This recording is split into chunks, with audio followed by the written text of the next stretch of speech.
Hello, today I'm going to talk to you just because I'm excited about the new seasons that are coming out on Netflix in 2021.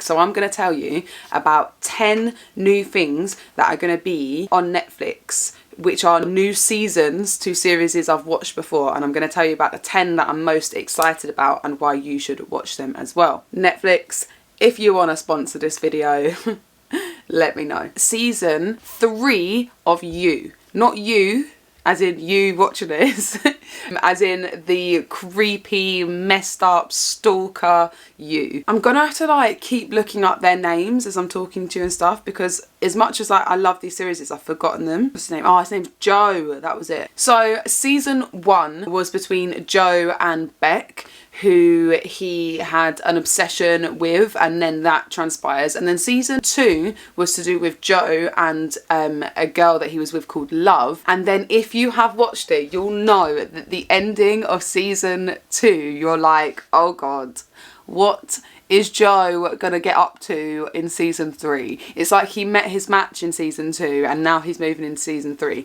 If you like creepy, weird, but still really gripping and entertaining type series, then you have to go back and watch series 1 and 2, because series 3 is gonna be lit. The next thing that I'm looking forward to is Rhythm and Flow. It's like the American version of the Rap Game, if you've seen the Rap Game on BBC, but so much better, because I mean, I hate to say this and I don't like to be a hater on British things, but I just feel like when the Americans do it, it's just bigger and better. Do you know what I mean? No offense, Crepton Conan and that, but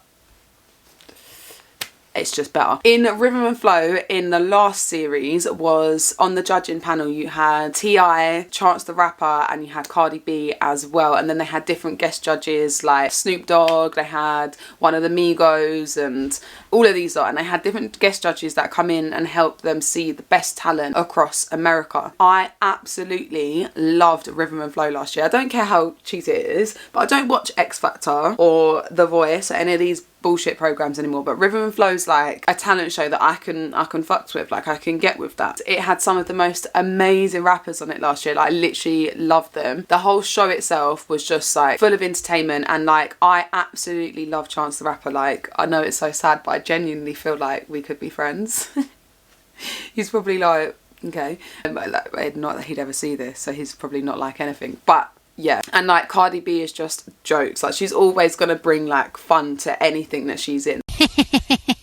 So Rhythm and Flow season 2, I'm here for it. The next thing that I'm excited to watch is the next instalment to the UK Top Boy series. If you have been following Top Boy or the story of it for a long time, the first 2 series of it were a good couple of years ago, and then last year they brought out season 3, which was, highly publicised, being funded and supported by Drake. The last season was heartbreaking. I actually wanted to cry. If you don't know what Top Boy is, it's set in London. It follows, your classic gritty urban story mixed up with drugs and violence and crime, but it also shows you the more deeper side to it and why these people are in these situations and how you almost can't escape it. And it's acted brilliantly, the script is brilliant, the filming's brilliant, and it is a cult thing, especially for Londoners, and people were protesting for years to get it brought back. So I've heard on the grapevine that there is going to be a season 4, and I am so excited. Number 4, something called Dead to Me.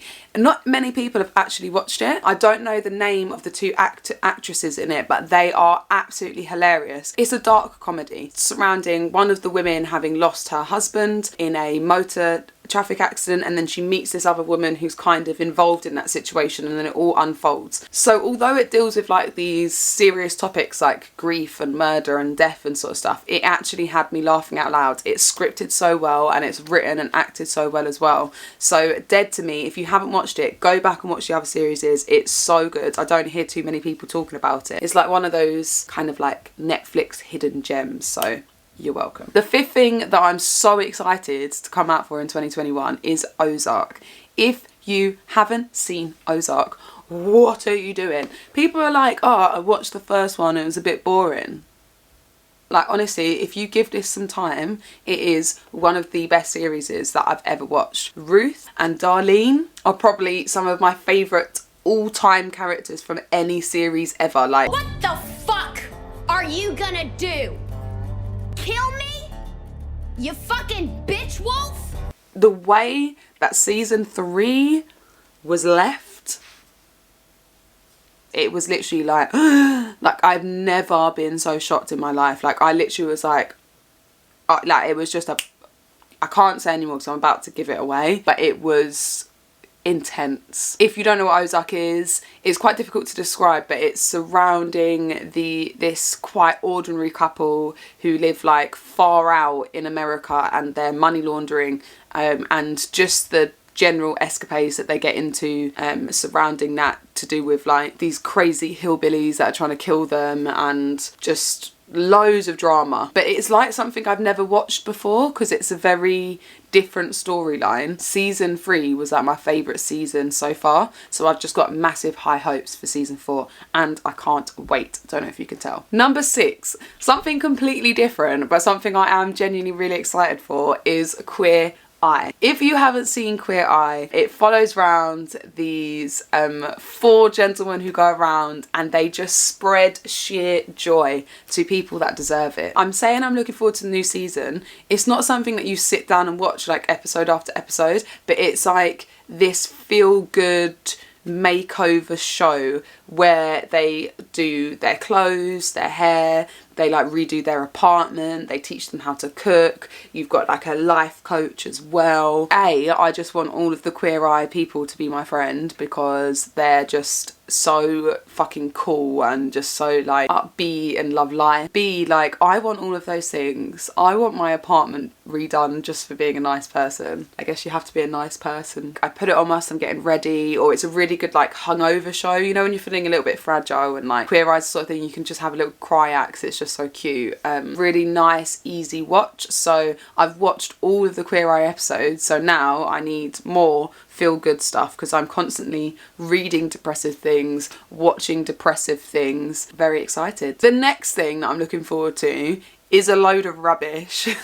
I'm actually like embarrassed to tell people that I spent hours upon hours of my time watching this last year. Love is Blind. The premise of it is cringy American dating show, like so cringy, like you literally can't get any more American as well. If you're British, you'll know what I mean. Sorry Americans, I don't mean to be rude, but it's just so American. The premise of it is that it's a dating show. There's 12 men on one side of the wall and 12 women on the other side of the wall, and there's like a fireplace wall between them. And they get to know each other through the walls, and then they decide if they want to get married before they've seen each other. Right. So the first bit is kind of like, it's quite interesting to see people not judge books by their covers. It's quite an interesting little experiment. But then after that, it just gets thrown back into that like classic shitty dating show TV, which I love, I can't lie. And last year's one was dramatic. There was arguments, there was people trying to steal each other's boyfriends. It is so tense, literally so tense. And last season I hated, actually like, she gave me rage. I actually hated Jessica. If you watch season 1 of Love is Blind, you're either going to be Team Amber or Team Jessica. I am 100% Team Amber. At least she's fun. I really hope that in season 2 of Love is Blind, I'm going to have someone else that I can just hate because I don't know why. Like, I'll just enjoy it a little bit.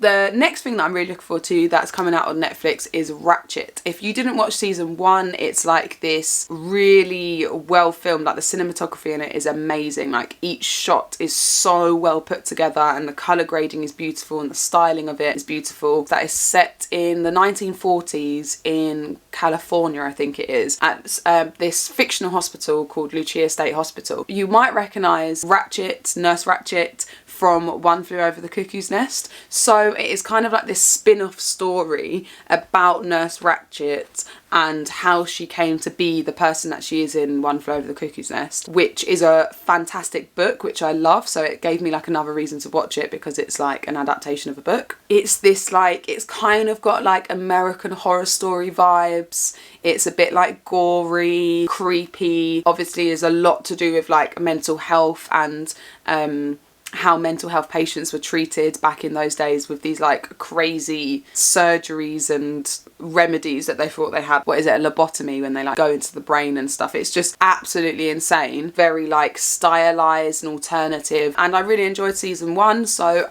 I'm really excited to get on season 2.